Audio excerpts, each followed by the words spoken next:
Hello and welcome to the Wellness Plus podcast. My name is Chelsea Carolyn and today I am joined by Mike, CEO of PsycheTruth. Today we are going to be discussing the psychology of short-form content, brain rot, ADHD and artificial autism. Okay, well hello. Hello Mike, good to have you. Cool, well I guess let's jump into it. Yeah, absolutely. Just so people know, originally my background is in psychology, and so that's why the channel is called PsycheTruth, even though there's not a lot of psychology in it these days. But there is a lot of truth. Yeah, well, we'll try to put some more psychology in there. So yeah, I thought I wanted to talk a little bit about short form content and how it affects people's mental health. And the attention span.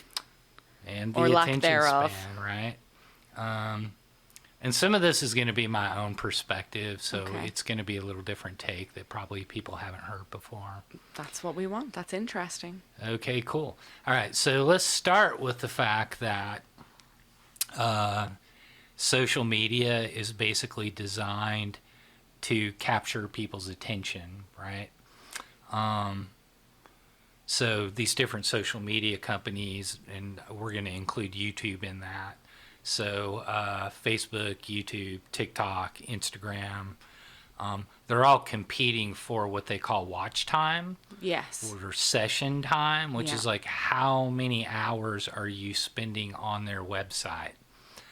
It brings new meaning to the term pay attention because now we are almost paying with our attention, you know, the amount Right. of time we watch. Yeah, and people have actually called that an information economy or an attention economy. Interesting. Right. Now, of course, the reason why they want to get your attention is to serve you advertisements because that's how they make money, right? But if you're watching for 4 hours a day, then they have a lot more opportunity to serve you ads than if you only watched for an hour. And I feel it's evolved even further past just trying to sell you physical products. It's almost like the implantation of ideas at this stage. Once they've got you, they've got your attention. Right. So different actors use social media to push, I guess you could call it propaganda, whether that be corporate, political. Yeah. It can even be like geopolitical, There's a lot of things that are promoted on TikTok because China feels that promoting it to Americans on TikTok will harm America. So, there's a lot of that. But, that's a whole nother issue. We'll get into that later. But you get this idea that they're competing for how long you're going to stay on social media. Okay. Right? Now, I did see a statistic that said the average person is spending about 3 hours a day on TikTok. Wow. 3 hours a day on TikTok. Average. Right. So if that's average, half the people are less, half of them are more. So, some people are probably spending, 5-6 hours on TikTok a day, right? That's a lot. That's a lot to take in of unvetted opinions. These content creators, when they give you a fact on TikTok, you're not fact checking it. You're just taking it and you're moving on to the next one. Right. And we'll go into that later. So, but one of the common propaganda things you'll hear on TikTok is like anti-work propaganda. Oh, work is horrible. Yeah. People should quit, Yeah, quiet quitting. I heard that. 40 hours a week is too much to work. Well, if you're spending 3 hours a day on TikTok, that's 21 hours a week. That's a part-time job. Your part-time job. And so, you probably don't have 40 hours to work because you're spending 3 hours, and the people that are posting on TikTok are certainly the ones that are driving up the averages. Spending a lot of time on there, right?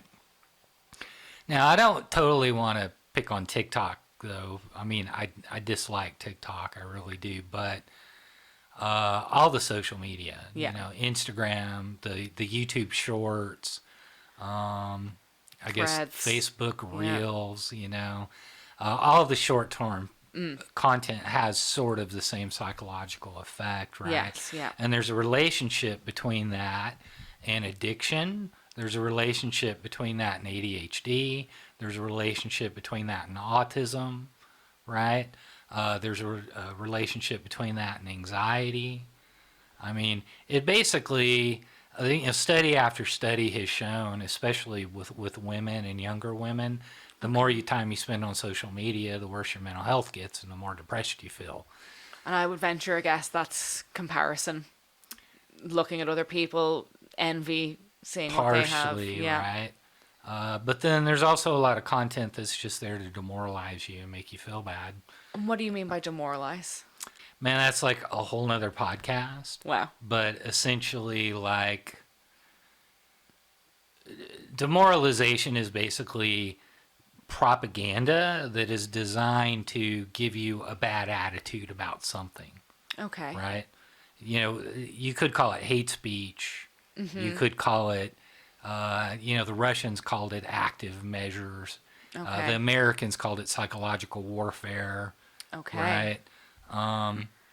But, you could also just put the word anti in front of something, and then you can see that there's a whole lot of content that's anti different things. Okay. So you could have, like, I'm guilty of producing sort of anti-corporate content because I'm not like a big fan of big food or big pharma. But I also try to be honest.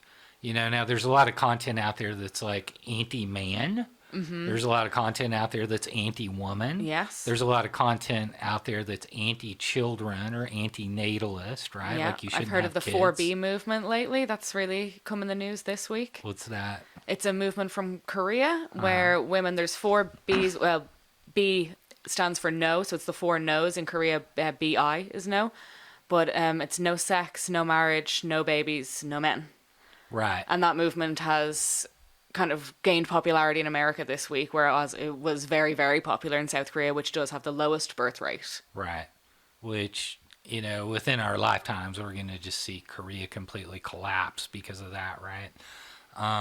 That's a whole nother topic, right? We've got lots of topics. Okay, but like if you're China and you view the America as your enemy, and you can't just win in a out and out war, then you go to what's called unconventional methods or unconventional warfare.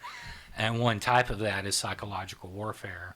And so you promote a bunch of, say, anti-natalist, anti-children, anti-family information into a society to collapse their birth rate. And then it only takes about 40 or 50 years until the population is cut in half. And would it be that China, when you say is promoting the content, is this content that pre-exists, or are they promoting the creation of the content? Both. Wow, okay. But man, we're really getting off topic. Sorry. This is, Yeah. just to kind of answer that question, and then we'll try to get back on Sure. track. Sometimes, yes, they actually literally have content farms. They literally have... oh man, I could show you some videos that would freak you out, actually, of these different Chinese content farms and some of the stuff they've made. Sometimes they just pay shills, Yeah. to make the content. But otherwise, one of the things that's really devious about TikTok in particular is they will just tweak the content Okay. so that the algorithm that's going to shove the content in your face so that it's more likely to show you demoralizing content, Okay. right? Yeah. So they don't have to make it themselves. They just have to tweak the they've algorithm gotta get it to you. to stick it in your face, Yeah. right? Now, the American version of TikTok is not available in China. Yes. Because they know it's harmful. But they have their own version. Which is called Douyin, but Okay. it's highly regulated, and they will not allow, what Americans are calling brain rot content. Yeah. They just won't allow it on the Chinese version because they don't want to demoralize their own society, yeah. right? But essentially, like I said, we've really kind of gone off topic here, but, TikTok is like a weapon of mass mental health destruction, Wow. and to some degree, I think intentionally so. Wow, okay. Right. But let's talk about that. Let's talk about, let's go back to just the fact that they're Yeah. trying to get your attention. Absolutely. And they're trying to hold your attention, right? So one of the ways they do that is they use something called operant conditioning, Okay. which, this goes back all the way to like Pavlov and the dogs, and he'd Dogs. ring the bell and they would salivate, right? Yeah. But you get the dog training idea. Okay. We'll reward you for what we want you to do. We'll punish you for what we don't want you to do. Give me an example of this. How is this done? Oh, well, parents do it all the time. If you clean your room, you get a candy bar. If you don't, I'm going to spank your butt. Oh my gosh. Or whatever, Yeah, you know? yeah. I mean, I grew up in the 80s, so It's a little different. Spanking is not a thing so much anymore, but... We'll take their screens away, though, won't we? Yeah, there you I mean, go. that's the threat There these you days. go, right? There's a whole branch of psychology called behavioral psychology, and it basically views people as just like a dog, like an animal, and you can just train them by rewards and punishment. Okay. Now, that's also the same way they train AI, by the way, or how they fine-tune it, which is kind of interesting. That is very interesting. Yeah, okay, but that's an aside. Okay, so there's different types of conditioning, right? I don't know, did you ever see Clockwork Orange? Yes. Yeah. Okay, so that was a type of conditioning, Yeah. right? So he's sitting in the chair, he's got his eyes open, they're playing the music, Yeah. and they're giving him like drugs to cause him discomfort and pain, Yeah. and they're trying to get him to associate that discomfort and pain with violence, basically, right? Now that's a real technique in behavioral psychology. Oh, wow. Okay. They actually used to try to deprogram homosexuals that way. Well, They would, give them drugs or make them feel extremely uncomfortable while watching homosexual porn, trying to get them to not be attracted to men. I've never met a Kubrick movie that wasn't just true. Yeah. Okay, so, but you can use a negative reinforcement or you can use a positive reinforcement, right? So one thing that was discovered was, if you take the dog, you ring the bell, you give him the food, you're more likely to reinforce the behavior Yeah. and get the guy to reproduce the desired behavior that you want To repeat it, if you yeah. randomize the reward. Okay. Okay, so that's called operant conditioning. I can see where this is going. Okay, good. Okay, well, technology companies use this particular technique. I mean, they use it for a lot of things. They use it to try to get your money. They use it to keep you on social media. But they do it by randomizing the reward. So this is the mechanism behind gambling addiction. Yeah. Okay. It's the mechanism behind gotcha games. I don't know if you know what that No, is. gotcha games? They're games where you are collecting something and then Okay. it randomly gives you different Oh, ones, okay. and then you have to pay money to try to get what you want, right? Yeah. It's the mechanism that video game companies have used for loot boxes. Okay. Right, so you pay and you get a random loot box and you may or may not get what you want. Yeah. But the idea is that occasionally you're going to get what you want. That's going to reward So you. it's gambling. Good, and it's going to addict Yeah. you, and then you're going to get stuck. Yeah. Right.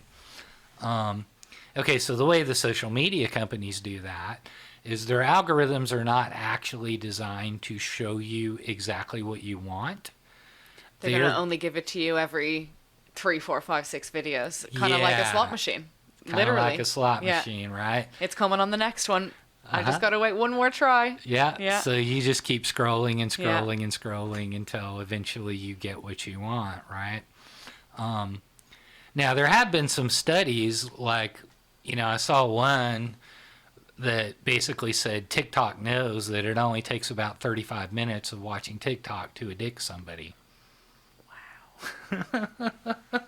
Jeepers.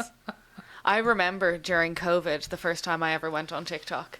And I really do remember it to this day. I was sitting there and I turned to my husband and I was like, this is amazing. And it probably was that little 35-minute, just got over that hump. And I was like, no, it's perfect. I've learned so much.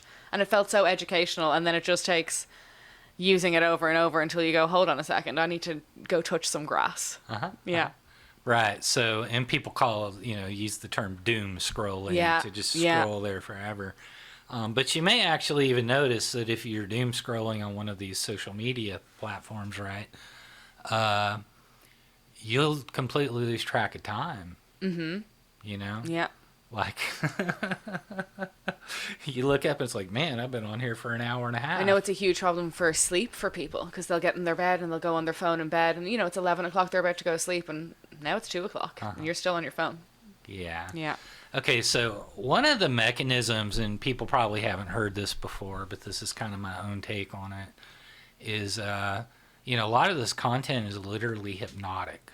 Okay. Like, the guy swinging his watch. Look at the watch. You're feeling sleepy, sleepy, sleepy. Yeah. Right? It literally has a hypnotic effect. Now, you had asked a question before the podcast.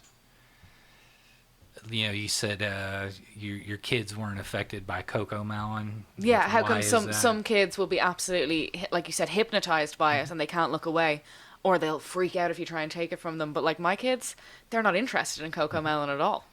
So why does it affect some and not others? Okay, so hypnotism is kind of a wild variable. Like a certain percentage of the population is just highly prone to being hypnotized, and a certain percent of the population isn't. Okay.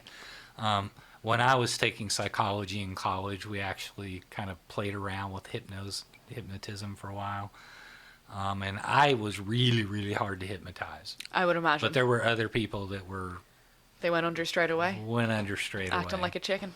Yeah.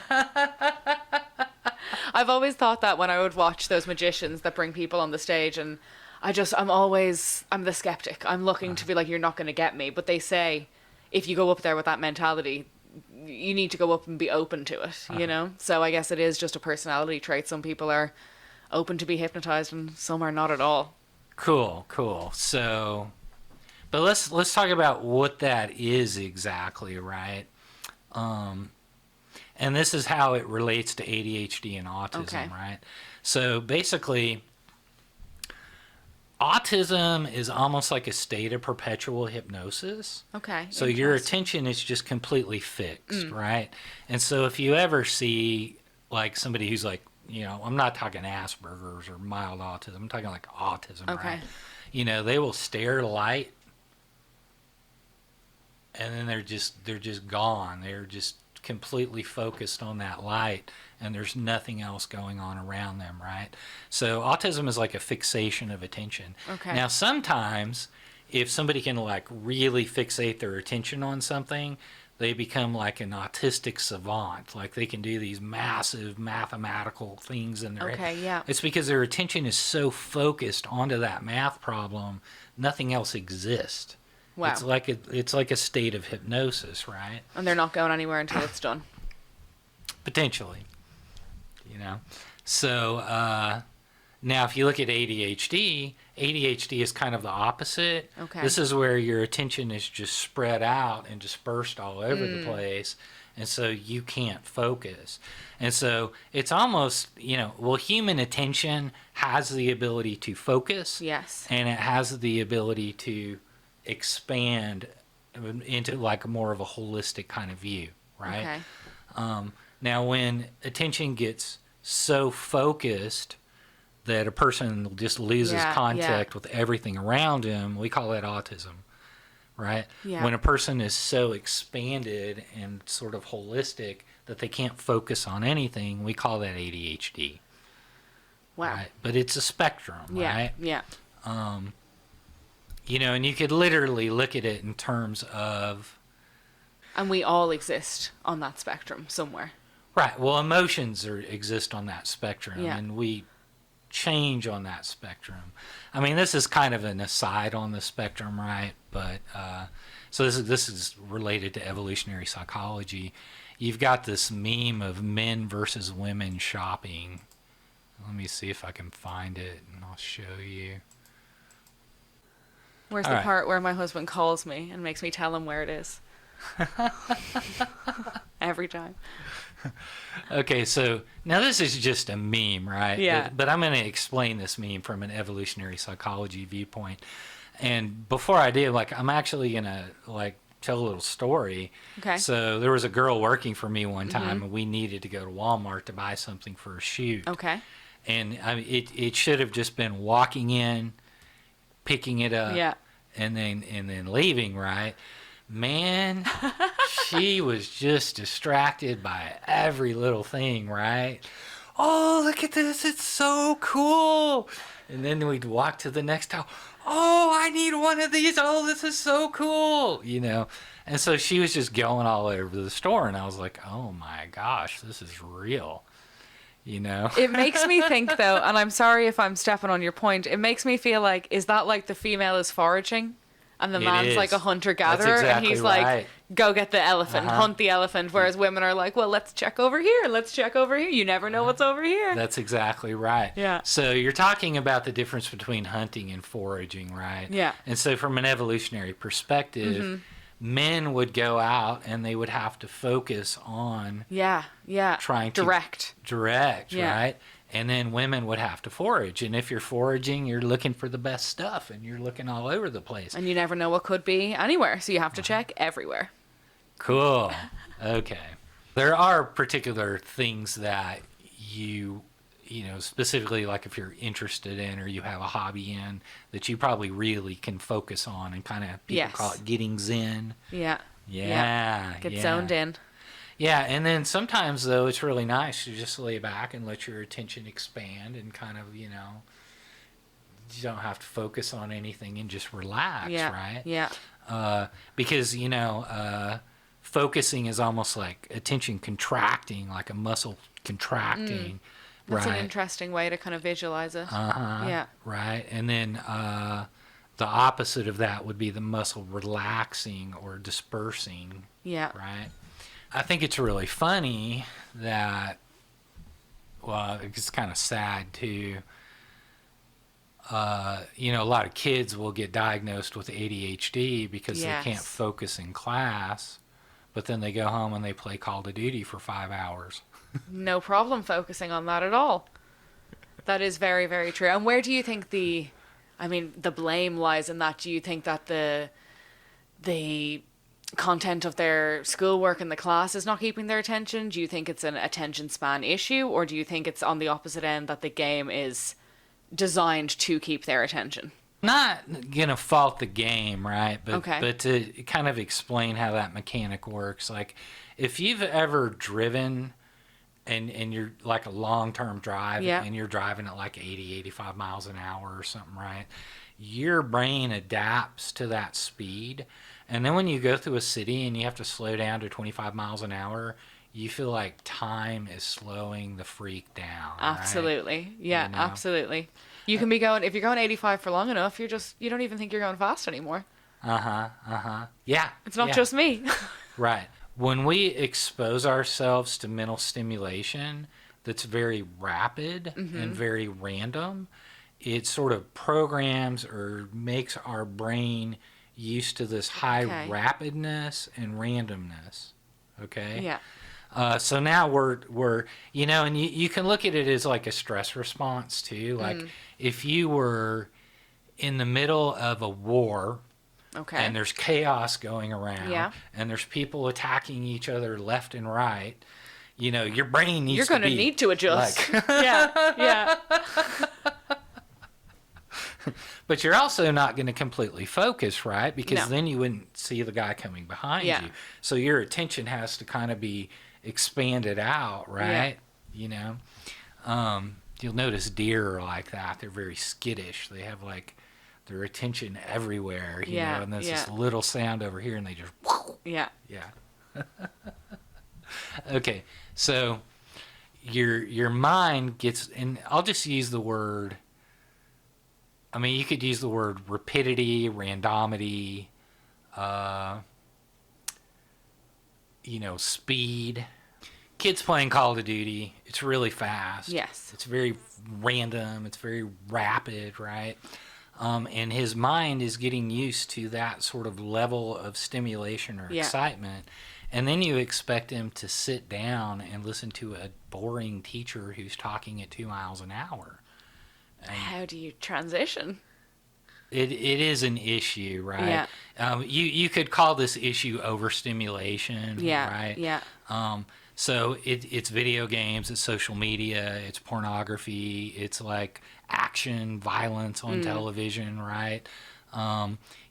Everything that we consume that is digital or electronic media is basically sort of designed to like hype you up, excite you. Yeah. Yeah. Right. Keep you engaged for as long as they possibly can. Right. Now, that's one of the reasons why I like ASMR, right? Because it's like one of the only things that is out there that's trying to slow things down and let you relax instead of like hyping you up, right?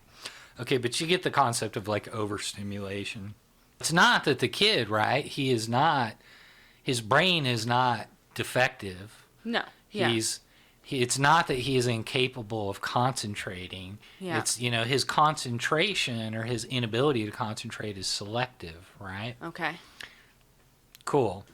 And you also notice, like, very few adults are on ADHD drugs. That's true. There's a huge uptake in ADHD and autism diagnosis in maybe the last decade. Uh-huh. And I think a lot of some research I did said that came down to overdiagnosis. Uh-huh. But perhaps it is the attention span thing. I mean, they live in a different world than we would have all grown up in. They have so much more available to them. Well, part of it is just being a kid, too. Like 3-year-olds were not meant to sit at a desk still. for 8 hours.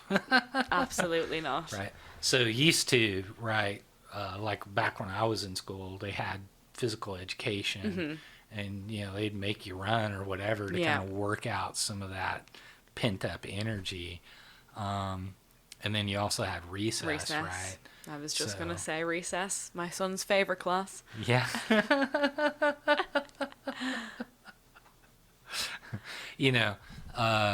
It could be, though, that there are actual problems with the way that we educate people. But again, that's a completely different topic, right?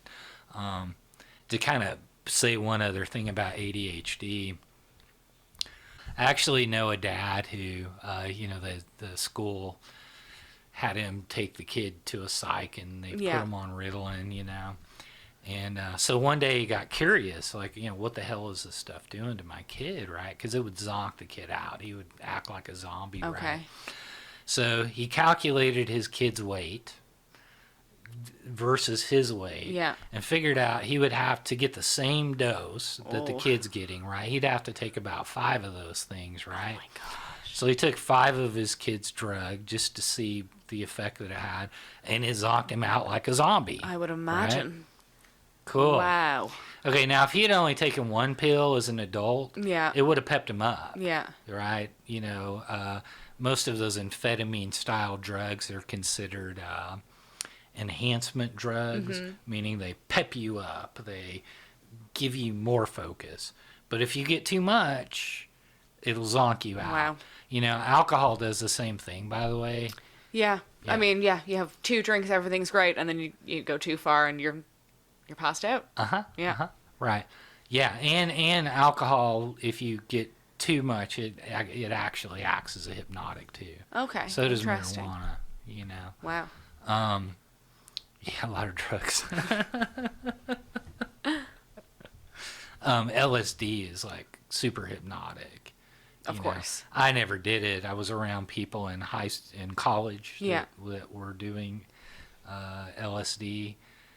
I remember one time when I was walking through the college campus and one of my friends and girlfriend had done LSD, and of course a lot of these particular drugs are actually literally poisons, which is why when your body is reacting to the poison. Yeah. Right. So when you take it, you need to purge. Yes. So your stomach gets upset. Yeah. Like ayahuasca, you're gonna get diarrhea. You're gonna be vomiting. So the body will recognize it as a poison, and it'll try to purge.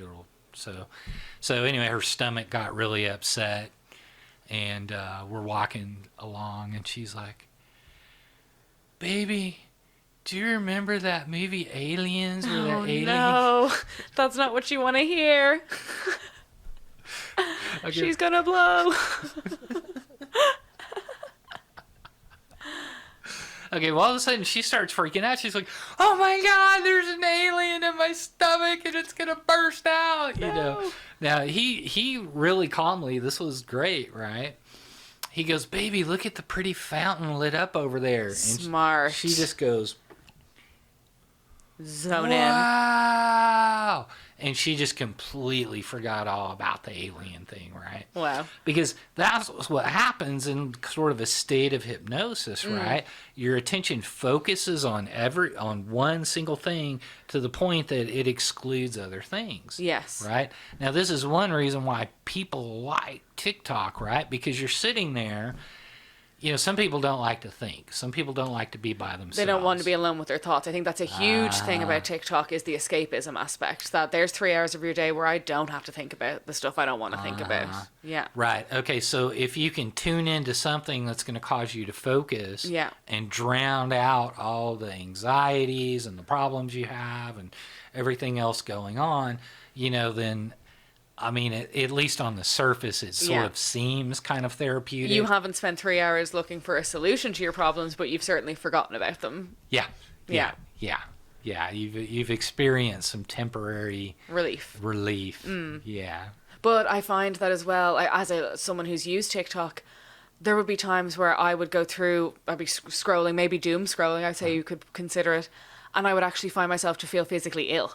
It would be like I've gone too much. My body is telling me that you need to stop, and then I'd say, okay, put the phone down.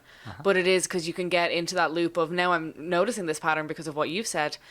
Maybe I'll get 5 negative videos in a row and I start to feel a little bit ill, but then here comes a kitten. You know what I mean? So now I'm starting to see it. One other thing I want to kind of bring up about things that are hypnotic, right, is they tend to be like a stuck inflow. Okay. There's not a two-way flow back and forth. Good point, yeah. When the kid's playing Call of Duty, he's actually playing a video game. He's inflowing the video game, but he's also outflowing the commands and he's controlling it. Yes. Right? That's not hypnotic. That actually is sort of increasing his consciousness into the game, right? Now, as opposed to, you know, all hypnosis to some degree has like a greater or lesser degree of unconsciousness. So it might not completely zonk you out. Okay. But it could 10% zonk you out, or it could 20% zonk you out, or it could 30%. You know, or if you were actually seeing a hypnotist, they might try to get you completely under, right? Yeah. Okay. But I will say this, like, so the average person, you know, so with TikTok, it's this continual inflow. Absolutely. There's not any real feedback back, so it becomes sort of stuck. And television does the same thing, by the way. Yeah. You know, this in the 90s and the 80s, you know, we used to talk about how the average person spends 6 hours in front of the TV a day. You know? Yeah. Okay, same kind of thing. The screens just got smaller. And they became on our person. They became portable. Yeah, portable. Okay, but you get this one-way sort of flow, and then it creates a greater or lesser degree of a diminishment of consciousness, right? Now, in that semi-hypnotic state, people are actually more gullible. They're more prone to being influenced, right? Because people are more gullible in that state. That's really interesting. Well, that's why if you take somebody all the way under, you can tell them to back like a chicken. Yeah. Yeah. Wow. So after an hour and a half of doom scrolling, you'll believe what you hear more. Well, here's what you notice. So back to this point that it's a greater or lesser degree of unconsciousness, right?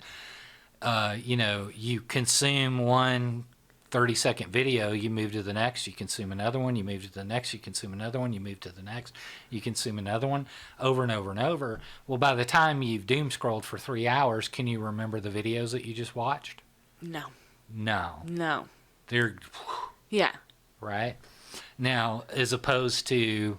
I mean, it could be that if you watched a 2-hour movie, you don't remember every single detail about the movie, but you certainly remember more than you did if you doom scrolled. Oh, if I watch a movie at the weekend, I can tell you what happened in the movie. But if you said, and on Saturday, what did you see on TikTok? I'm like, oh man, I don't know. Yeah. So I guess that brings us to short form content. So what is considered short form content? Less than 60 seconds?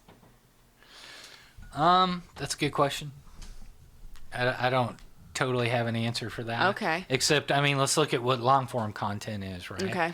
Okay, well, like, here's why I personally, like, I avoid short-term content. Okay. Because I don't want to destroy my attention span. Trying to maintain your right? attention span, yeah. Right. So I constantly hear people say things now like, I mean, I know a lot of people that spend a lot of time on short-form content. They're like, I can't sit down and watch a 45-minute TV show anymore. That's not worth it, man. You know, there's people that can't sit down and listen to a college lecture or their classroom lecture, right? Because their brain is used to this high rapidness, right? You know, I bet there's a whole lot of people now just because they're so used to that high rapidness of like inflow, they can't read a book. I was just going to say, I can't even imagine them sitting down to read a book. If you can't watch a 45-minute TV show, you're not going near a book. Wow. Right. So if you personally, right, like you want to learn anything, you want to become successful in life, you want to become more educated, you have to maintain a long attention span. Yeah. Because otherwise you're not going to, I mean, I guess you can cheat and have ChatGPT write your papers for you. You need some level of attention span to read those long-winded answers, wouldn't you? So what are some ways that you can protect your attention span in this digital age? Well, I don't know if I totally want to go into that like yet, but I mean, there are a couple things. I mean, one is like, you know, people aren't going to like this, but like the ultimate answer is abstinence. Just avoid short form content. Okay. Now, barring that, you can reset your attention just by taking a break, like a social media vacation, right? I think people call it a social media detox. Yeah, I've heard that term for sure. Right. So, you know, if you stay off of it for a month, you're going to notice your attention span is going to expand and you'll be able to improve it. Yeah. You have to understand, like, to go back to evolutionary psychology for a second, the human mind evolved to live in the present moment, controlling objects in the present environment. Okay. Right? Yeah. Like, that's what we evolved to do, you know? I mean, so much so that you could say human intelligence is really, real intelligence is based on manipulating the environment. Okay. Yeah. All right, so now that's how we evolved. We evolved to make things, to hunt, to gather things, to construct things, to basically, I mean, what you would call labor work in this day and age. Or kind of, it's like solution oriented, kind of like problem solving life in your life. Right, but problem solving the environment. In the environment, In the environment. And that environment would include other people. Yeah. You know? Okay. So specifically, like, you know, women were more on an evolutionary track, more likely to deal with like social situations, community issues, children, right? Yeah. Where men sort of learn how to hunt in a pack. Yeah. But then also how to build things. Yeah. Right? You know, how to do like that more hard labor. Yeah. Protect, right? Fight, right? Okay, so the digital media has just completely whacked that in the head, right? Okay. We did not evolve to stare into a 3-inch phone screen for hours a day. It's isolating. Yeah, it's isolating of your attention, which is back to the hypnotic thing, right? Yeah. It's isolating socially, right? It's also isolating you from actual living. Yeah. Because you're not doing anything, you're not creating anything, right? And it almost kind of removes you from reality because what you perceive as reality is what you're seeing on your phone, but you have to, you know, get your head out of the screen and look around, and that's what's real, you know? Right, and because you have all of these different groups that try to control how you see reality on social media, right? if your worldview comes from social media, it's diluted. It is not like, if your view of men come from TikTok, you have a diluted view of men. Same thing if your view of women comes from TikTok, you have a diluted view of women. If your view of work comes from TikTok, you have a diluted view of work, right? So there's that, that social media is really used for ideological warfare and demoralization. So one thing you can do that it'll actually make you feel a lot better, right? Okay. Is, if your mind evolved to like manipulate and change the environment. Yes. Then your mind functions best when your mind is in the environment and you're controlling and manipulating things in the environment. So one thing you can do is just go for a walk and you look at things and you extrovert your attention, right? And people inherently know this. And the reason why they use the term go touch grass is precisely for the reason why I'm saying this, right? You've got to get your attention into the environment. So your attention has literally been fixated onto this tiny, tiny screen, right? To the point that it's stuck. And when I say stuck, it means that you put the phone down, but then 10 minutes later, you're thinking about your phone. Straight back in. Close the app just to open it straight again. That's a huge thing. It sort of becomes like an obsession because your attention is fixed on it even when it's not in front of you, right? So you have to extrovert your attention. You actually have to go outside and like look at things, and you will feel like arouse your curiosity a little bit. Extrovert your attention. Right. Another thing you can do is, so again, human intelligence was arrived at to control the environment, right? To change the environment. So anything that you do where you are actually sort of bringing more order to the environment, right? It's going to make you feel better. That could be cleaning your room. That could be gardening.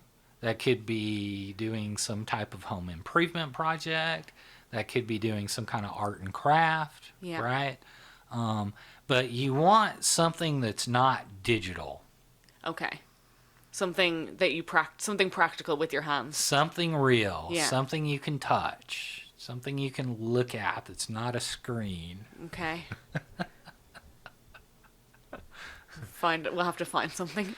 Well, a really good one would just be going and having dinner and sitting down with somebody and actually putting the phone off and then, like, having a face-to-face conversation. I've seen that now. It's a really common thing when friends meet for dinner. They all put their phones in a pile, and the first one that goes to take their phone has to pay for the meal. And that's the only way to control people into not looking at their phones at the meal. So now one thing that I do, which, most people would probably find this kind of extreme, right? I don't have any social media on my phone. Okay. Now that's not to say I don't get on social media. Sometimes I do. I don't that much anymore though, but I'll do it on an actual computer that I have to sit down in front of. And do you find that that's less intoxicating when it's on the big screen and not as accessible? Well, it definitely puts me in a position where I can't just do it anywhere. So you're almost, you're denying yourself getting in the habit of it, where, it could be very easy if it's just available on your phone to whenever you're doing such and such, whenever I'm waiting for the microwave to finish, I'll just, whatever it is. So you're taking that out of the equation. Right. And then, like if I actually go and I have dinner with somebody, like I don't have to worry about needing to look at my phone. No. I don't, because like literally the only thing I use my phone for is texting and phone calls. Now that's me, like I've kind of implemented these different things. Like I will not get on TikTok. I don't get on Instagram. I try to, I don't get on X just because it's mostly people attacking each other. Yes. Yeah.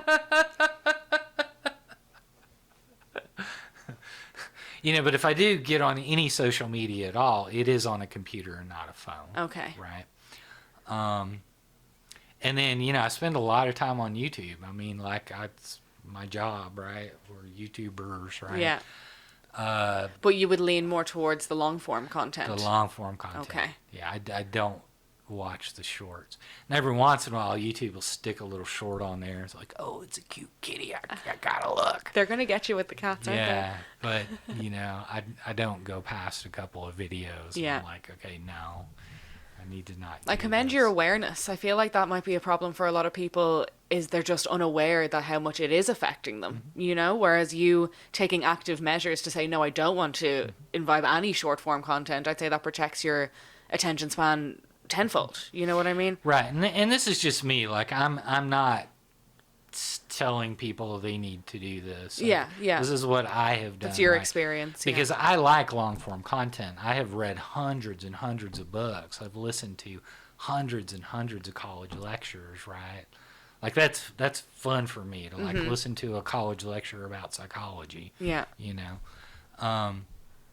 But I can't imagine most people that are on TikTok couldn't even do that. No.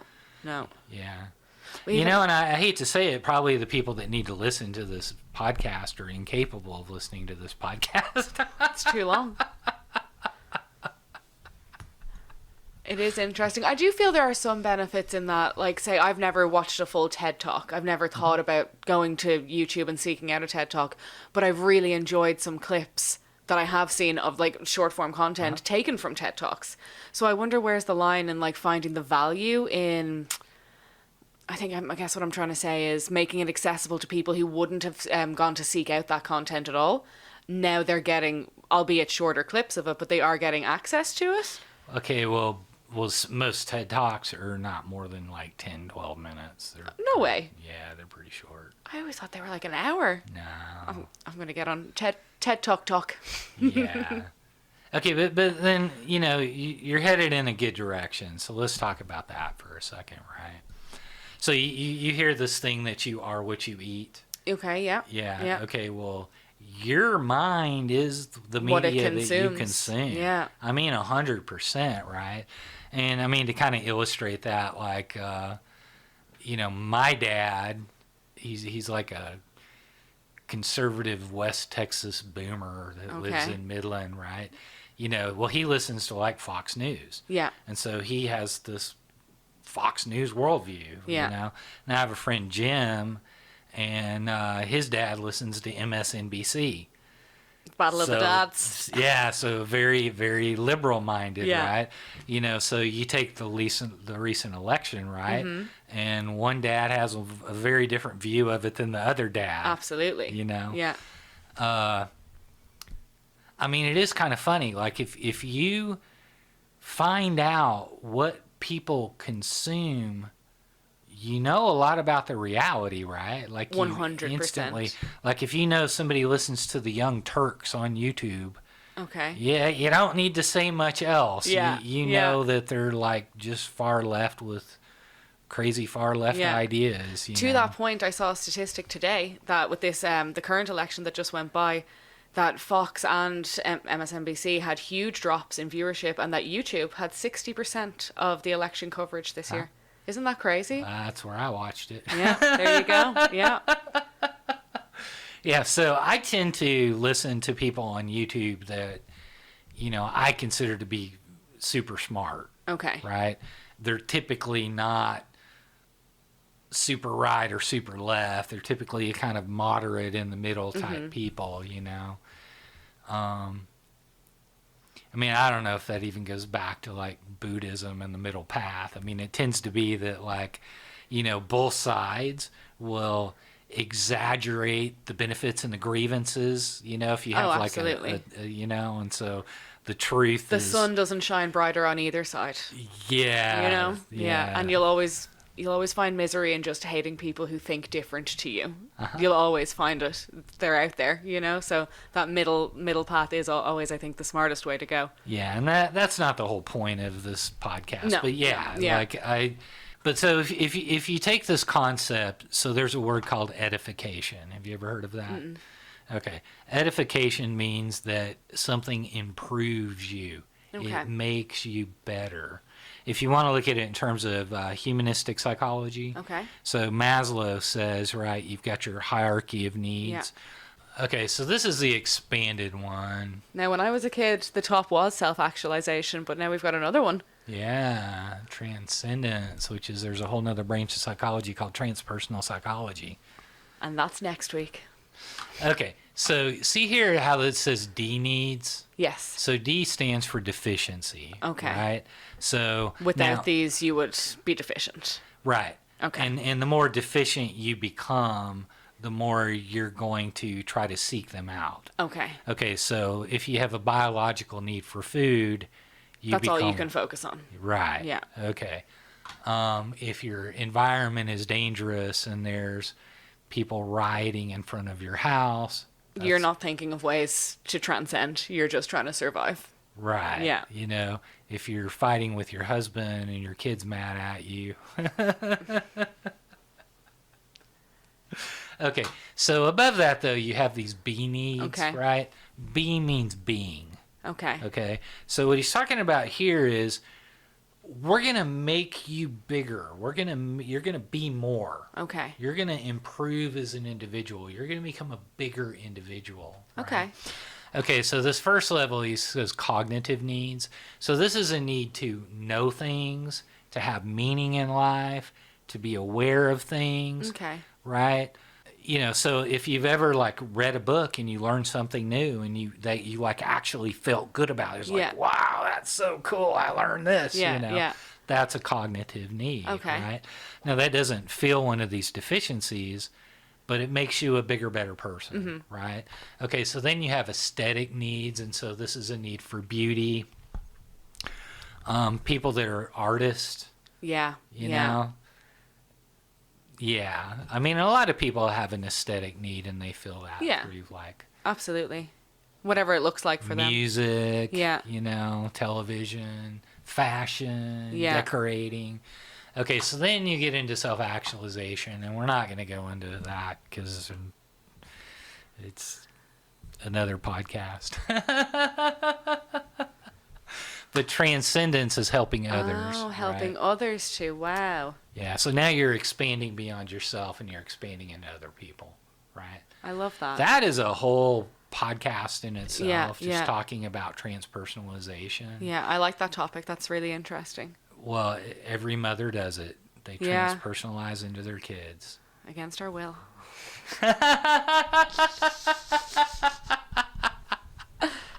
Would you trade it? No, not at No, all. Of not course at all. not. Would I take a break? No. Kidding. Okay. So, so there's the concept of edification, though. Yeah. Edification makes you better. Okay. Okay. Now, the opposite of edification would be demoralization, Yes. right? Okay. Or brain rot. Okay. Is there a difference really between brain rot and demoralization? I mean, I suppose that's negligible. It's demoralization. Because even if you're watching just random brain rot, like Skibbity Toilet or something, Yeah, right? yeah. Like, you're just being fed such hypnotic, stupid crap Yes. that it's just going to make you dumber. I mean, yeah, they do kind of fit in the same category. I was kind of thinking maybe is brain rot unintentional, whereas demoralization is done with an intent, but I mean, being made stupider is kind of a pretty bad intention, you know? Yeah. Yeah. Well, again, I don't totally want to get into demoralization, but sometimes the people behind it's very intentional. Yeah, yeah. You know, and then other times you have what Stalin would call useful idiots. Okay. They buy into it. They become demoralized And they spread the word. themselves, and they spread the word. Okay. And sometimes they don't. They may not even feel like they're trying to spread the word. Mm. You know, like a lot of people get on TikTok and they use it like a therapy session, right? Yeah. They're just Unload. unloading to the world, you know. Now, why you would want to do that, I don't know. People certainly do, though. Do you think there's a space in it for like genuine rebellion? If you know what I mean? Like, is there a space where you're not just talking, You're not trying to implant an idea, you're trying to actually spread word about something that's terrible that's going on. Well, sure. Okay, so now we're talking about quality of content, right? Yeah. Is yeah. everything on TikTok bad? No. No. Right? Yeah. Okay, is everything on TikTok low IQ? No. No. Is a high percentage of it low IQ? Yeah. Likely, yeah. Yeah. Okay, so growing up in like the 90s before you and 80s before you had internet, you didn't actually have that many sort of sources of information, right? Like if Yes. you wanted to learn about something, you actually had to go to the library. Go to the or library, bookstore, yeah. right? Yeah. I remember growing up in the 70s, I think at one point there were only 4 TV channels. Wow. And then it went to 9, and then it went to like 13, and eventually it went to 100, and then eventually it went streaming, right? But, you know, content from like the 80s and even the 90s was largely all made by studios, Yeah. right? You know, and then the internet revolution and YouTube comes along, and now anybody can make a video. But, you know, the videos that people made even in like the early 2000s, I mean, it required a little bit of know-how. For sure. It required a computer. Yeah. It required learning how to edit video, you know. So you had to have a bit of weight behind the content to care enough to make it, because it was a lot harder to make. Yeah. Right. Okay, well now they've just made it so like anybody can just grab their phone and make a TikTok video, right? Yeah. We all have the access to upload anything just right there in our pockets. Okay, so if the average IQ in the world is 100, Okay. half the people are stupider than that. Mm-hmm. Half the people are a little bit smarter than that. Yeah. Right? TikTok has enabled the masses, you know, or social media in general. Yeah. Like I said, I don't totally want to pick on TikTok. True. To be able to create really dumb content, Yeah. you know? Now, and if you're smarter, a little bit smarter than the dumb content, you may watch it just because it's funny. Yeah. And then be able to put it down and walk away. Whereas you could be in the lower half and go, oh my gosh. Oh my God. You won't believe it. All right. Well, so every once in a while, right, somebody posts something on TikTok that's really stupid, and, you know, it's a challenge or something, and then people go along with it and they do really stupid things. Yes. Right? Yeah. And I think part of this is the fact that, you know, it is this semi-hypnotic kind of, you know, people are more impressionable as their consciousness level dopes down, right? So some examples of that is they had like a nutmeg challenge where people would snort nutmeg. I remember that one. Okay. They had another one where somebody posted a pee your pants challenge. No way. And then people started posting videos of them peeing in their pants Come all on. TikTok. They took those off. Okay. They had another one recently where somebody showed how to deposit a hot check in an ATM. I saw this. And those men are going to jail now. Yeah. That was crazy. It was a check from their own account. Insane. Insane. Okay. So you get the idea. Yeah. You know. Of course, you also factor out there that people can become even more hypnotic when they're drunk or on drugs, and Yeah. you know, I'm sure a lot of people get stoned or drink and then watch TikTok in that state too, right? So they're way more susceptible then. Uh-huh. And in that like kind of like hypnosis-y phase when you've been on it for 45 minutes, I can't even imagine.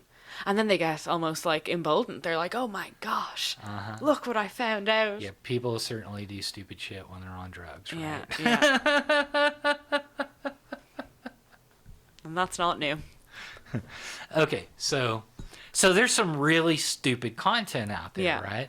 And then beyond really stupid content, there is content out there that's intentionally designed to demoralize, right? You know, and so again, there's content out there that's designed to make you hate men. Yeah. There's content designed to make men hate women. Yeah. There's content made for Democrats to hate Republicans and Republicans to hate Democrats, and you know, there's content for people to hate America. Yeah. You know, and then there's content for people to hate children, you know, or hate the idea of having kids. And then there's content to make people hate work. And then there's content to make people hate the nuclear family and heteronormative relationships, right? So some of it is like literally just designed to demoralize and destroy society and purposely harm you. Okay. Right? But yeah, then are there people that make legitimate content? Yeah, there's people that may see that and then expand on it. Yeah, well, there could also be intelligent people that are trying to make good content like us, you know, too, right?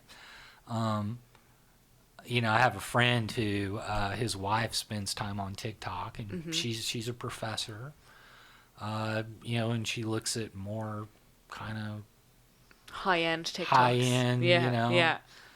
You know, and he was defending her being on TikTok because I was complaining about it, and he's like, "Oh, she learns all kinds of good stuff from there," you know. That's the joke these days, is that everybody says, "Oh my God, I read an article." You saw a TikTok. So anybody who tells you, "Oh, no, I read last week," no, you saw a TikTok. To, you know, what I said about I try to avoid short form content, Yes. right? Well, because if I want to fulfill these cognitive needs, right?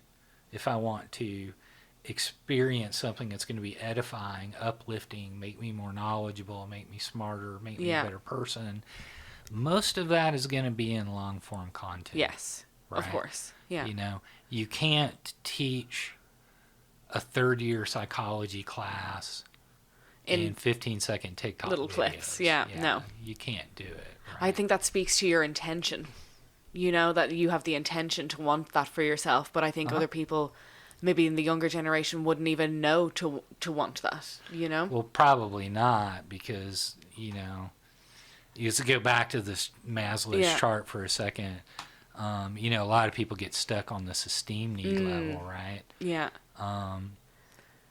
That's know, where the likes and all that came in, I would imagine, as well, from when they're creating the content, or even just putting up their own personal content. Right. Now, this is like a whole nother sort of aside, but, you know, human beings, going back to evolutionary psychology, human beings evolved in groups, like small communities, right? And if you're in a community, so, you know, there's a dating market, right? There's like a reproductive market. And so, like, if you're a woman and you've got 20 potential mates and you've got 20 potential rivals, it's pretty easy to kind of size yourself up. Yeah, right? You know where you fit. Right. Now, women are hypergamous, you know, meaning they're going to try to get the best possible sexual partner they can get, right? And when I say sexual partner, I'm talking about how humans evolve. Yes. So we're talking reproductively, like long-term relationship, marriage type, having kids, right? So you're going to want the best possible partner you want. And so women tend to be very competitive on that. But if there's only 20 people, you can size it up pretty well. Yeah. You know? You know where you are on the scale, kind of. Yeah. Well, now if you're on social media and there's the appearance of an infinity of people, you can no longer size it up. Yeah. Right? Your reality has been distorted. Uh-huh. Yeah. Also, if you're like on the dating apps or like Tinder or something, it looks like you have infinite potential people out there, right? Gosh, I can imagine. Yeah. It feels like, I mean, you have a bad date, you go home, you just flip on through the catalog again. Right. And then if you're a woman and, you know, they tend to get like much more traffic than the men, you know, then you've got 90 people sliding in your DMs or sliding to match with you. So you feel like that the demand is high. Yeah, so you feel like the demand is high and you have a lot of choice, right? Wow. Now, whereas these boys are out there sending hundreds of messages at night. Right? And not to go too far off in this, but like, so they've done a lot of studies on this, and they find that 80% of women are all after the same 20% of men. Wow. Okay. Now that 20% of men are like the women, right? They have a lot of choice, right? Yeah.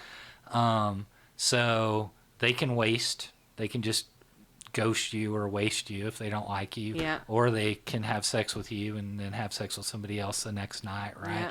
And so that 20% of the upper echelon of the men that most of the women are going after tend to be the ones that aren't necessarily looking for a relationship. Right? Well, I would imagine it's because they've got 80% of the women looking after them. Yeah.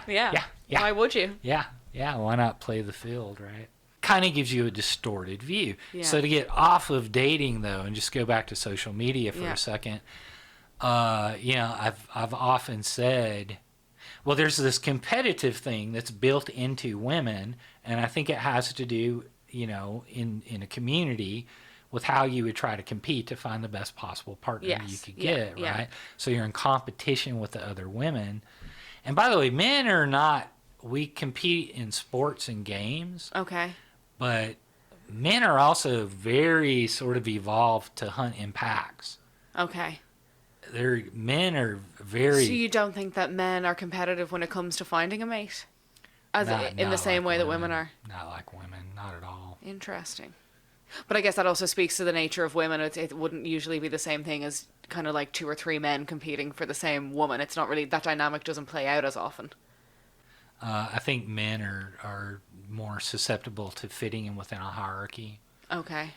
Part of that evolutionary thing is that like men have been organized into battles for, Yeah, so, yeah. So we're used to accepting the hierarchy kind of thing, right? But I've often said like Instagram is basically a platform where women post pictures of themselves to make other women feel like shit about themselves. I mean, it's not inaccurate. That's true. And it's not even just aesthetically, not even just for beauty, but it could be my kitchen, my family, my job, whatever it is. It's all of it, Yeah. Right. But there certainly is a lot of signaling mating value kind of thing. Even though they're not sending it out to a man. Yeah. They're literally in competition with other women from just this like old evolutionary thing Yeah.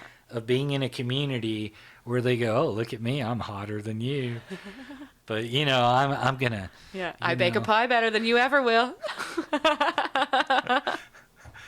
Well, they're also going to tell you that everyone is beautiful. Yes. Body positivity. Yes. Kindness. But I mean, in the back of her head, she's thinking, "I'm a lot hotter than she is." Take you down. Not only am I hot, I'm humble. Okay. Well, one of the basic things that, we as human beings, and this is men and women, have evolved to do is we try to enhance things. Yes. We try to augment things, right? So, women in particular, right? So, makeup is a way to augmentate your looks. Plastic surgery is augmentation. Trying to lose weight is augmentation. Decorating your house is augmentation. Yeah. The clothes. Fashion, fashion is augmentation. It's like human beings are just obsessed with taking something and trying to make it a little better. Do you think that's almost trying to like personalify it in a way, or is it just the improvement? Do you think, or is it to make it objectively better, or to make it my better? Could be either. Yeah.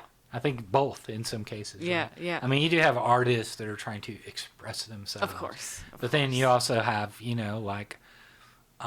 could argue that if you had an empty lot and you went and built a house on it, you're augmenting the lot. Yeah. Because the lot with the house is worth more than It is. the lot without the house, Yeah. right? It's gonna make all the other lots jealous. But like I went to Hobby Lobby one time, right? Uh-huh. And I mean, it was mostly a bunch of middle-aged white house moms. Well, Hobby Lobby's a Christian store, isn't it? Yeah. They don't let Halloween decorations in there. Really? Yeah. Oh, weird. I know. That's too much for me. It cost me a trip. I was like, where's the pumpkins at? Well, you could tell it was like that's the audience. There were a lot of women in Yeah. there that were like looking for some kind of table ornament or just some little knick-knack to like sort of augment their house. Yeah. I went to a friend's house one time, and I mean, man, she put a lot of work into it. Okay. It's just like every little nook and cranny had just perfect little pictures. And I'm like that. People say to me all the time that like my house looks like either a TV set or a show house, and everything is just so. And I'm like a little bit like, well, I'll just move something ever so slightly, and then everything's fine. But I do see that comes through in me as well. Okay, well, that is so fundamental in human beings to try to augment things. It is so fundamental that it's an impulse. Yeah, it's almost an unconscious impulse. It is, right? Yeah. Okay, well, enter in social media filters. God, if I could pop a filter on my house now, that would save me a lot of work. Well, that's the problem, right? Yeah, Social media isn't real life. Yeah. It's digital, right? So everything is to a greater or lesser degree fake on it, right? Yeah, yeah. You know? So, funny story. We had I started using Instagram at one point trying to find people to be in videos for PsycheTruth, right? And so I find this one yoga teacher in Austin, and I mean, she looked phenomenal, right? Very toned. Yeah. Very she had these very pretty professional photography pictures that showed off her muscle tone, right? Okay, yeah. I mean, she's the kind of person like a lot of people would look at that and they'd be like, man, I want to look like that, right? Yeah. Which is what motivates people. Yeah, drop the routine. Yeah. Yeah, it motivates people to watch the yoga videos. The yoga videos, right? Because they want to augment themselves. They want to look like that. Yeah. Yeah. Well, more specifically in fitness. I mean, a lot of people, they get into yoga because they want to look better, but then there's other reasons why they kind of stay with it. But yeah, beginners, definitely, right? Okay, but anyway, so I contact her. She comes into the office. She looks 25 years older than she did on her Instagram. Oh, no. She's doing herself a disservice. So what did you do? Well, how do you sensitively say? I mean, she had an amazing figure. Like her muscle tone was like amazing. Like, there's a lot of older ladies that do. I would have been happy to have her do yoga videos, right? 100%. Okay, but she figured out, right, that she couldn't use a filter on a video, on a YouTube video, like she could on the photos. On a photo, and she didn't want to do it. She wouldn't. Oh, so she wouldn't do it. Yeah, she didn't. Wow. She didn't want her Instagram followers. She didn't want to like kind of pop the bubble that she'd blown up. Wow, that's crazy. That's very interesting. I could see how the filters and that kind of stuff could get really addicting, though. Because once you do it, then you have to maintain it. Like, I know, not even a filter, what is it, where they Facetune. So you can make your waist smaller, make your butt bigger, but then you better do that for every single photo, or else when they see one of you in real life or one that your friend puts up and it's not like that, then it's like blown up. That's it. You've been found out. And that's a tough balance to try to keep, I would imagine. Right. So, I mean, that even makes, social media even kind of worse. Yeah, it speaks to kind of the reality stuff we were talking about, where if you're looking at this saying, wow, look at everybody, everybody looks great, and look at me, I don't look great, it's like, that's not even real, Oh yeah, I mean, then you go to the grocery store and see how people actually look, or go to Walmart. I don't know if the first time I went to Las Vegas, I said, my God, I'm the hottest person in this room. I thought it was all showgirls and gorgeous. A lot of people on scooters smoking.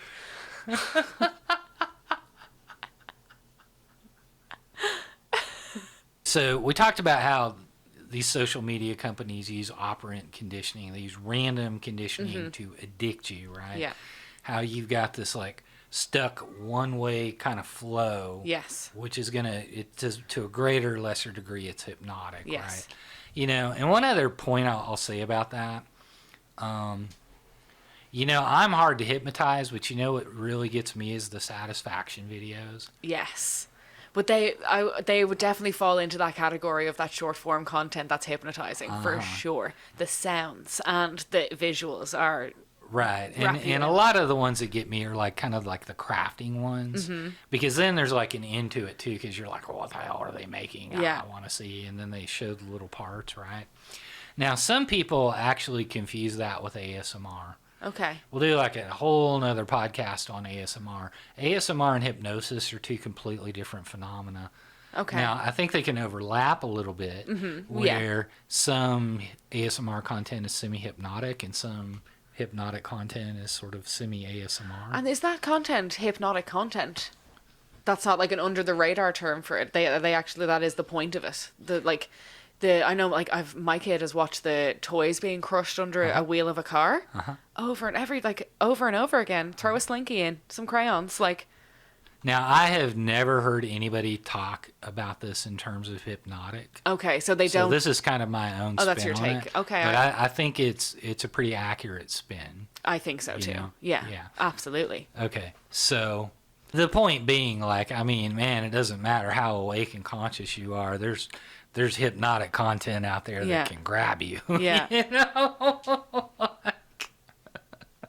Okay, but if this is what it's doing to an adult brain, right? Like, imagine what it's doing to a 3-year-old brain, right? That's even more impressionable. It's even, kids are actually made to be able to zone in on things and, like, learn. And so, there's been a big backlash against this YouTube channel called Cocomelon, right? Because, kids watch it, and then it just zonks them out and hypnotizes them. And, then they end up having developmental delays. Or meltdowns when it's taken away. Yeah. Yeah. Or they actually have, like, they develop speech more slowly. Yeah, yeah. I listened to this one woman, and she was talking about how her kid was having all these behavioral problems in preschool. And then she just quit giving him Cocomelon and switched him to Miss Rachel. And that was it. Yeah, and his speech development problems went away. And to that point, Miss Rachel is so interactive with the kid. She is a human talking to them at the normal pace that a human would talk to them. Whereas when I did some research, and kids who watch screens, like kids who watch Cocomelon for 3+ hours, they only 66% of them had any parental interaction in those 3 hours. So not only is it the content that's hypnotizing them, but it's also extremely isolating. And that's a 3-year-old. You know what I mean? So an adult, they can watch TV for 3 hours and not talk to anybody, they'll be fine. But a kid, I'm always really intentional with my kids that if we do sit down to watch something, especially when my son was little, he loves movies. He's a real movie buff for such a little guy. And when we would sit and watch a movie, I would say, they just had a bit look at the baby lion. The monkey's holding up the baby lion. Oh, and we'd talk through the entire movie together. And that's a completely different viewing experience than sit there. I'll be back in 3 hours. You're making it so it's not a complete one-way inflow. Well, that's the point you were making. Exactly. Exactly. Yeah. That's good. Most people probably don't know this, but Cocomelon actually, they actually went and got psychologists, and they, bring these kids into a studio, and then they do this testing where they show them different types of content, and then they watch really closely to see how the kid will respond, and so they can see which cuts of a video like lost the kid's attention, and then which ones the kid fixated on more. And then they figured out this pattern that it's hyper repetitive, right? Yeah. Where things are flashing and going very fast, that it maximizes that hypnotic effect. And was this a study done by the people who make Cocomelon to make it more hypnotic? Wow. Well, now people have not figured out that this is hypnotic yet, right? They just think they're optimizing for more attention. Okay. And dare I say that they're actually making it impossible for parents to stay in the room because it's so annoying to listen to. That could be another little weapon they have. The social media companies, right? They're just optimizing for attention, right? Yeah. They don't realize what they're doing is necessarily having a bad effect on people's mental health. I mean, not that they probably give a shit, right? Because it's an attention economy, and the more ads they can serve, the more money they make, right? But, over time, and I even watch, there's a lot of YouTubers, and they, they'll do sort of a video essay format. Okay. But then they'll put lots of crazy flashing jump cuts and stuff. Yeah. Just in front of there to grab your attention and stick your attention on. Whereas if he was just sitting there saying, just reading off his script, you kind of would have lost me. Yeah. So people have just sort of figured out how to make content. And it's that repetitive imagery. Wow. Right. So you could call it attention optimization, right? Or you could call it hypnotic, right? But it is. okay, well, this isn't good for kids, right? No. You know, and it's also very quick and very rapid, right? Which gets back to the point of it makes it so you can't sit down and watch a movie. You can't sit down and listen to a teacher. Yeah. You know, because teachers are boring. Yeah. And then especially a classroom full of kids who are out of practice with that kind of thing. How, like, the poor teacher, how on earth could she keep their attention? And a lot of times college professors are very dry, you know. Yeah, But yeah. if you want to learn, you're going to have to be able to, like, Yeah. you know, deal with that very slow paced, dry kind of lecture. You know, anyway, so like we're getting to a point now where this is becoming enough of a mental health issue that psychologists and psychiatrists are starting to talk about it. Okay. Like there's not an official, you know, brain rot or overstimulation diagnosis in the DSM yet because they haven't revised it yet. But there's going to be. There's going to be like a digital addiction, you know, disorder. Yeah. Right? Yeah. Gosh, that will be the next thing, won't it? Yeah, and you know, so the best advice that they're probably giving kids right now, or they're giving parents right now, is probably will limit your kid's screen time. You know, some people have gone so radical as to say, well, you know, people just should not have a social media or a cell phone until they're like over 13 or something, you know. Which that seems reasonable to me. Yeah, it does to me too. I go to the there's a little daycare at my gym, so my kids will go in there. So it's a great mix of all ages of kids, where the parents just drop them off for an hour. And the kids that my son hangs out with, he's pretty tall, he's 7, but these kids maybe are 9, and they all have phones. And he's seen TikTok. He would never have seen TikTok, but he's seen TikTok on their phones. And I just think that's wild that kids this young are being given phones with internet access. I'm sure, obviously, I wouldn't parent shame. Parents have their reasons. Could be safety, could be whatever it is. But in my head, I think, well, I'll get him a phone when he's 16. But like my husband's like, we have to be realistic. You're not going to make it to 16. Yeah, like, He's going to want one. Everybody's going to have one. And that's terrifying. It's scary. I mean, the other thing that they've done in the schools, right, is the tech companies are like mostly responsible for this, but like Microsoft or Google, they'll actually like donate tablets. This summer he got sent home with a Chromebook. Yeah. For the summer. Yeah. So we could right play educational games, whatever it was, on his Chromebook. Now here's the scary thing about that shit, right? What? And this is actually scary. All those, you know, tablets or Chromebooks or whatever they give the kids in schools, they're all spied on. Stop. Yeah, like the school mental health department is actually monitoring, you know, and if your kid gets on social media or something on a school, or something. Well, it's more like, let's say your kid starts having some chatting with a friend or something, and he says something that could be like a sign of being Dangerous. Suicidal. Oh yeah. Right? Yeah. Oh, they'll grab your kid and stick them in the, you know, in the school mental health department. Crazy. Yeah. Oof. So they actually do use it as a way to monitor kids. So I'm not, you know, so even if you kept your kid away from these smaller screens, right? Yeah, they're giving in the them system. to them in school. Yeah, right? they are.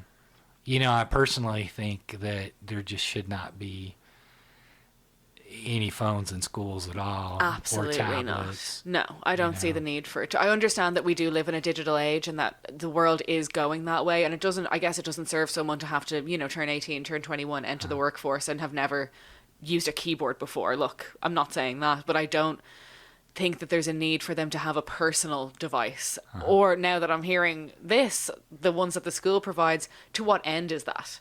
What is the point in them playing a game where a worm eats letters on a laptop when we could be just coloring or cutting out letters and sticking them on a worm, you know? Right. And even if you're like coloring things or you're cutting things out, again, you know, it goes back to that point. You're using your hands, your attention is in the real environment. There's a curiosity. I dropped my digital. scissors and it fell lightly. There's a curiosity that can be aroused instead of when you're on the computer, it's just worm eat letter. Right. Get the next letter, you know? So it's a lot closer to touching grass, right? It is. It is. Yeah.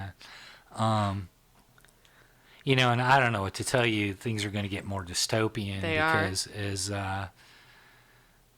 the AI stuff rolls out more and more, I mean, probably this next generation, they're going to spend more time talking to AIs than there are going to be to talk to real people. AI teachers? They won't go that Eventually, far. that's a ways off. Yeah, But eventually, yeah. I think it's interesting now that we've gone so long with having so much access to tablets and iPads and all of that previous iPad kids are now grown-ups.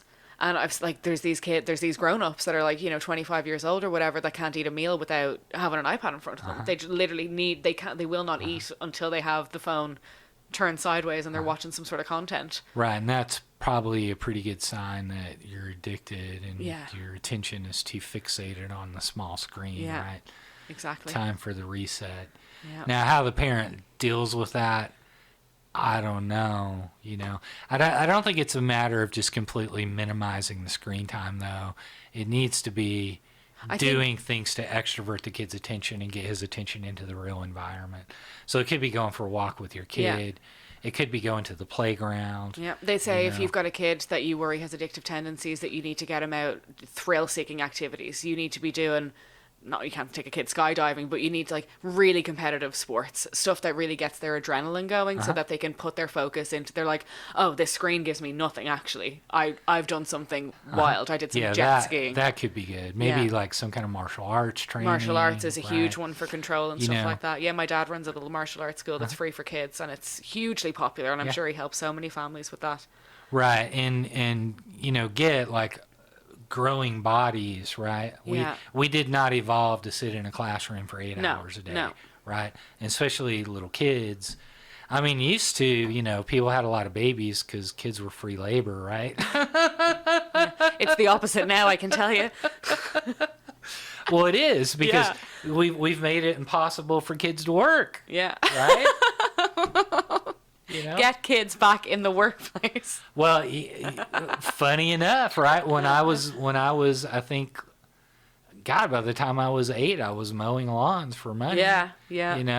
And then by the time I was 9, I was at my grandmother's feed store helping load feed sacks. No, you're dead right. Yeah. By the time I was, 14, I was working in my parents' restaurant, Yeah. That's actually one of the things I look back at, and I'm like so thankful to my parents for, is like they made me work. I learned how to work. Yeah, I had my first job at 14 as well, working in a little, like the corner store, the local one. So yeah, no, I am, and I'm grateful for that, because the work ethic stands to you. It really does, and I guess it has to be developed that young. It's hard to get it and have a really strong work ethic that you've just made up out of thin air, right? As an adult. Now my grandmother was a rancher, right? And so, when I was a kid, she gave me and my sister both baby cows, and we had to raise them to adult. And, we went and fed goats and picked eggs and chickens. And it's all very extroverting, right? Because your attention is in the environment. Exactly. Yeah. Right? We didn't think it was work. No, raising a baby cow. Was fun. You pay for that now. There's places up north I looked for my son where you can you get every Saturday morning you go and take care of the pony, and you get your pony. But I mean, it's like $130 a week or something nonsense like that. So it's the opposite. Whereas you didn't think it was work. No, now you're paying for the privilege, but worth it for sure. I guess we'll end it on that, right? So like, the basic message here, is this content, it's literally just designed to capture attention and keep it there and waste your time. Yeah. And not only is it wasting the time that you're spending on it, but it's taking away from time that you could then spend on something more worthwhile that could give something to your life. Right, that could actually improve your life, right? Yeah. And it's ruining your ability potentially to be able to focus and do things that could improve yourself or your life, right? Now, I'm not saying never watch any short form content at all. Yeah. But you damn sure better balance it out by, I won't even go touch grass, maybe go mow the lawn. Yeah. Augment something real. Yeah. Not something digital. I think it's really important to bring some awareness to this, because it's a topic that is so prevalent in all of our lives, but we don't really explore it like this. So that's a really interesting way to think about it. Yeah.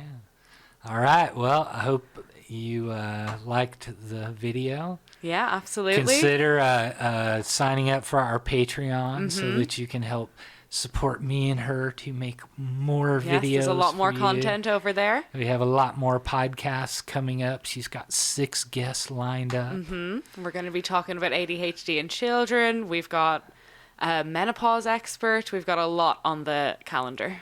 All right. So thanks for watching. Give us a thumbs up, leave a comment, and we'll see you next time.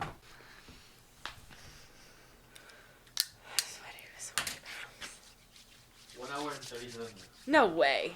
That was the fastest 1 hour and 37 minutes. That did not feel that long. I would have guessed 40 minutes. I hypnotized. Hey guys, I would like to take a moment to introduce you to our app, Yoga Plus. You will have access to an incredible selection of videos led by top instructors in yoga, fitness, nutrition, and so much more. Download our Yoga Plus app available on iOS and Android today.